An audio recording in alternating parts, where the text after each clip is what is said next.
안녕하세요. 오늘은 이제 두 번째 이야기를 좀 나눠보도록 하겠습니다. 기업 얘기를 좀 나눠봤으면 좋겠는데, 뭐, 이제 이제 정권이 바뀌었죠. 정부가 바뀌면은 당연히 기업들은 늘 새 정부의 정책 기조를 맞추려고 노력을 합니다. 뭐, 보기에 따라 안 그렇지만 기업하는 분들 입장에서는 뭐 어쩔 수 없는 겁니다. 그거는 뭐, 지금 뭐 최근에 지금 5월 말인가요? 5월 중순부터 기업들이 뭐 앞으로의 계획 발표하면서 역시 이제 정부가 가장 좋아하는 일자리 대책 지금 많이 내놓고 있죠. 그리고 국내 투자 얼마만큼 하겠다 많이 내놓고 있는데, 글쎄요, 뭐 지난 정부 때도 그랬고 또 역대 정부 때마다 항상 늘상 기업들이 해왔던 겁니다. 뭐 늘 뭐 국내 투자 많이 하고 고용 많이 한다고 하지만 그 실제로 뭐 그대로 이어질지는 지켜봐야죠. 장밋빛 정책만 내놓다가 또 시간이 지나면 흐지부지 끝나는 것 또한 부정할 수 없는 사실입니다. 그런 면에서 어쨌든 우리 기업들의 앞으로 이제 움직임 함께 지켜봤으면 좋겠습니다. 또 하나 최근에 좀 되게 달라진 모습을 보인다면 기업들마다 법무팀을 굉장히 강화하고 있습니다. 일단은 새 정부 대통령 본인 스스로가 검찰 출신이죠. 그러다 보니까 각 기업들마다 지금 법무 인력들을 대폭 강화하고 있는데, 뭐 제일 좋은 것은 윤석열 현 대통령과 가까운 사람일수록 뭐 가장 좋은 거죠. 윤석열 대통령이 현재 서울법대 나왔고 사법고시 33회 조금 늦게 했죠. 그리고 연수원은 32기. 요 가까운 분들이 가장 선호 대상입니다. 그리고 아니면 윤 대통령과 같이 뭐 검찰 재직 시절에 근무했던 분이라면 아마 기업들 입장에서는 영순위로 영입을 하려고 할 겁니다. 얼마 전에 그러니까 올 초에 지금 기업들이 주총이 몇 군데 있었는데, 몇몇 기업들에서 사회이사들을 좀 바꿨습니다. 그래서 대표적인 게 롯데푸드요. 롯데푸드가 송찬엽 전 동부지검장을 영입을 했는데, 현재는 뭐 법무법인 광장 변호사입니다. 이분 같은 경우는 원래 3년간 사회이사를 했는데 재선임이 됐습니다. 송찬엽 변호사는 윤석열 대통령하고 일단 1960년 동갑내기예요. 대학과는 사회교육과 나왔답니다. 좀 다르고요. 사범대고, 윤석열 대통령은 법대고, 윤석열 대통령이 사법고시를 늦게 합격했죠. 그러다 보니까 송 변호사가 사실은 먼저 한 7년 빨리 했다고 하고, 통상 뭐 검찰에서 뭐 기획,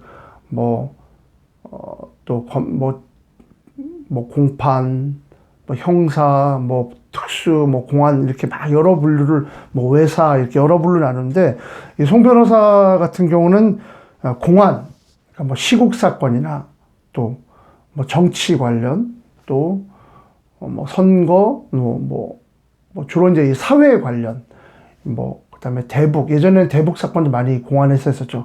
이런 공안 쪽 일을 많이 다뤘다고 하고요. 윤석열 대통령과는 2013년 원세훈 전 국정원장 수사 당시에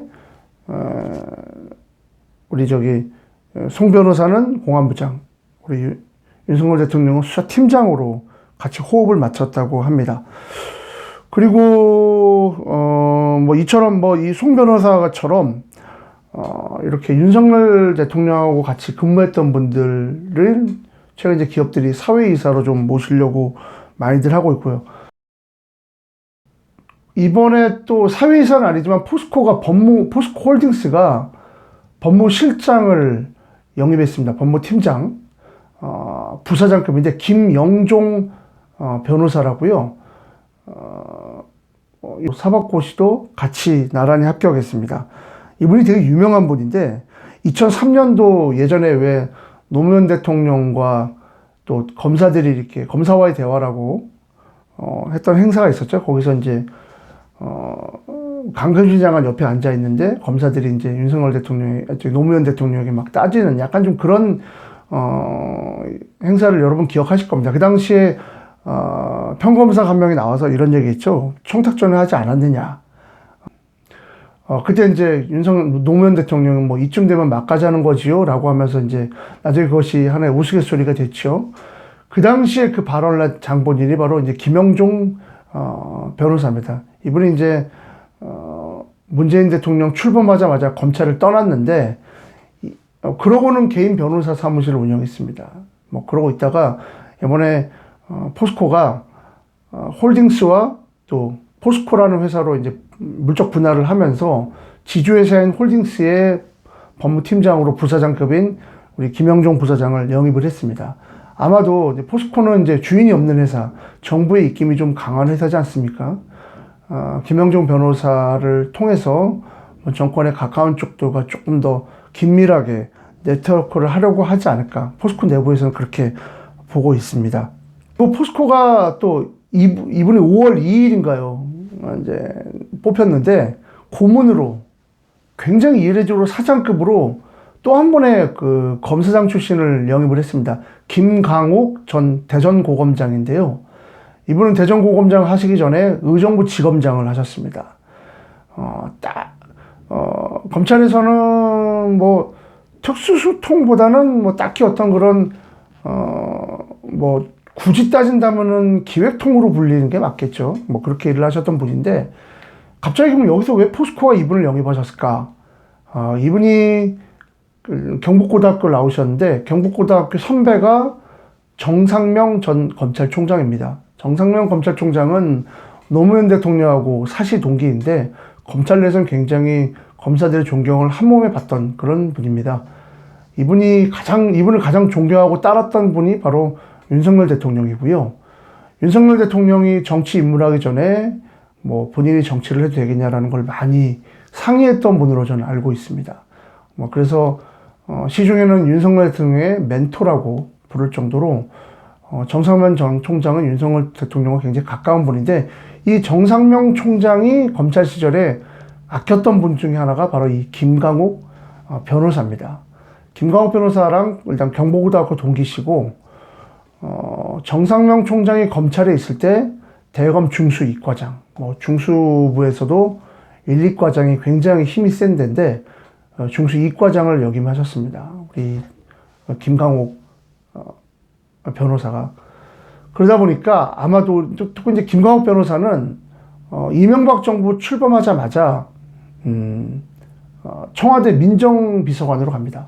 그러다 보니까 민정비서관 그 당시에 뭐 활동했던 분이 뭐 지금 이제 그 윤석열 정부의 핵심을 이루는 분들입니다. 그러다 보니까 그 당시에 같이 청와대 근무했다는 것도 아마 크게 플러스 요인이 되지 않았을까라는 생각이 듭니다. 포스코는 늘 이렇게 정권이 바뀔 때마다 외부의 입김이 좀 강합니다. 그러다 보니까 이제 현 최정호 회장 입장에서는 이 흑역사를 좀 끊어야 되겠다. 흑역사가 뭐냐면 임기가 보통 3년입니다. 그리고 연임을 하는데 정권이 바뀔 때쯤 되면 임기가 끝나요. 그래서 5년 임기니까 연장을 합니다. 근데 정권이 바뀌면 또 바뀌어요. 그래서 3년 임기를 연임을 한 다음에 또 3년, 그러니까 6년을 임기를 채운 회장이 없습니다. 다 그냥 한 번 3년 하고 그 다음에 연임한 다음에 뭐 그 다음에 내지는 그 다다음에 물러나는, 그래서 4년 5년마다 정권이 바뀌는 좀 이런 악순환이 반복됐습니다. 현재 회장인 최정호 회장도 문재인 정부 들어서면서 회장에 선임이 됐는데 이분이 부산 사람입니다. 부산대학교 나오셨고, 그래서 PK 쪽에서 영향력을 행사하지 않았냐 이런 늘 소문이 있어왔고, 그 전에 윤준영 회장은 이명박 정부 영포라인에 또 많이 가깝지 않느냐 이런 소문이 있었습니다. 그래서 포스코 같은 경우는 늘 이렇게 정권이 바뀔 때마다 CEO가 바뀌고 또 CEO 바뀜에 따라 또 거기에 따른 회사가 또 시스템이 바뀌는 이런 악순환이 반복되었고, 참 안타까운 거는 이게 이제 바뀔 때마다 내부에서 회장을 흔들려고 하는 움직임이 좀 있어요. 그리고 새로운 정권하고 줄을 대려고 하는 게 늘 반복이 되어 와서 이런 것들이 더 이상 이제 이렇게 반복되면 안 된다라는 내부 의견이 많습니다. 제가 오늘 이제 26일이죠. 박태준 회장, 국민묘지 박태준 회장 묘역에 좀 다녀왔습니다. 거기에 이제 포스코 2대 회장을 여기 맡았던 황경로 회장님을 좀 만나뵈러 다녀왔는데, 뭐 박태준 회장 재임 시절에는 뭐 정권에서 사실 주인은 없지만 오너 같은 역할을, 설립자 같은 역할을 설립하셨고 또 오너 같은 역할을 해오셔서 정권에서 뭐 박태준 회장이 있는 상황에서는 포스코 인사를 개입한 일은 있을 수가 없었습니다. 그러다가 노태우 정부 때 이분이 포스코 회장을 물러나시고 정치권으로 들어오시면서 아마도 이제 포스코가 박태준 회장의 그늘에서 벗어나기 시작했는데, 그럼에도 불구하고 박태준 회장은 살아계실 때는 이분이 2011년도에 돌아가신 걸로 제가 기억하는데, 그때까지만 해도 포스코는 주인은 없었지만 뭐 상징적인 인물이 있기 때문에 이렇게 인사의 정치권에서 개입하거나 이런 일은 쉽게 할 수 없었습니다. 그나마 이제 박태준 회장이 이제 연세가 많으시고 뭐 그렇게 되면서 아마 포스코 내부에서도 좀 더 이상 이런 흑역사가 반복되면 안 된다, 이런 의견이 많습니다. 뭐 정권이 바뀌었지만 또 이번에 고문하고 부사장이 새로 선임한 걸 가지고도 뭐 뒷말이 무성한데, 부디 이렇게 새로운 정권에서 자기 사람을 심으려고 또 뭐 그로 인해서 기업을 좀 사유화하려는 이런 움직임이 좀 없었으면 좋겠고요. 그게 이제 우리나라 또 국민기업 포스코가 살 길이라고 생각합니다. 어쨌든 뭐 이런 포스코뿐만 아니라 또 하나는 하나 같은 경우도 법무실장으로 이광석 상무, 이분은 좀 나이가 많지는 않은데 연손 33기, 윤석열 대통령보다 10기수 연손이 됐는데, 서울지법 부부장 검사 조국, 옛날에 그 법무부 장관 후보자 재임 시절에 이제 조국 사태 터졌을 때 정경심 교수, 전 동양대 교수 집에 압수수색 할 때 그 당시에 현장 압수수색을 진두지휘한 분이 바로 이분입니다. 근데 그 이후에 좀 아무래도 권력하고 좀 갈등 관계 보이면서 검찰을 나오게 됐는데, 그 이후에 이분이 이제 한화에서도 지주회사인 주 하나의 법무실장으로 근무하고 있고, 지금 이제 기업들 같은 경우는 이제 삼성카드 같은 경우 올해 주총에서 김준규 전 검찰총장을 신임 사회이사로 임명을 했고요. 김준규 검찰총장도 역시 재직 시절에 윤석열 총장을 대검 총장 밑에 바로 직속 라인입니다. 그 당시에 이제 범정이라고 흔히 얘기했는데, 범죄 정보를 총괄 수집하는 범죄정보 담당관 2과장을 했습니다. 그래서 이때부터 사실 범정 2과장을 하면서부터 그 다음에 이제 뭐 중수 2과장, 1과장, 뭐 특수 1부장 이렇게 소위 요직을 올라가게 된 계기가 됐는데, 뭐 그러다 보니까 김준규 전 총장과도 아주 가까운 사이고요. 하나그룹은 또 주 하나 핵심 계열사인데, 여기 사회이사로 윤 대통령 뭐 사실 1년 선배인 권익환 전 남부지검장, 이분을 또 선임했습니다. 권 변호사는 원래 새 정부 유력한 법무부 장관 후보군에 오를 정도로 윤석열 대통령과 가까운 사이인 걸로 알고 있습니다. 그리고 윤석열 대통령 연수원 동기인데 나이는 좀 어립니다. 조상철 전 서울고검장, 이분은 롯데쇼핑 올해 주총에서 이분도 사회이사로 선임이 됐고요. 앞으로 기업들 입장에서는 이런 식으로 대통령실 또 권력, 권부와 좀 가까이 지내려는 차원에서 사회이사나 법무실장을 선임하는 경우가 앞으로 좀 많이 벌어질 것 같습니다. 뭐 비판적으로 볼 부분도 분명히 있고요. 하지만 기업하는 분들 입장에서는 또 당연한 생리이기도 하니까 앞으로 이제 이런 것들이 기업의 부정적인 또 기업 이미지를 깎아먹고 훼손시키는 뭐 그런 일이 돼서는 안 되겠죠. 또 사회이사라고 뽑은 분들이 뭐 오너들을 위해서 또 오너들의 위법행위를 또 보호해주는 뭐 그런 역할이 돼서는 안 되겠죠. 그 취지대로 기업 CEO의 경영을 옆에서 잘 감시하고 또 조언해주고 또 그렇게 역할을 함으로써 우리 기업들이 좀 더 체질적으로 건강한 기업이 될 수 있도록 하는 역할을 하는 게 필요할 거라고 생각됩니다. 오늘 블랙팬 TV 이상 마치도록 하겠습니다. 고맙습니다.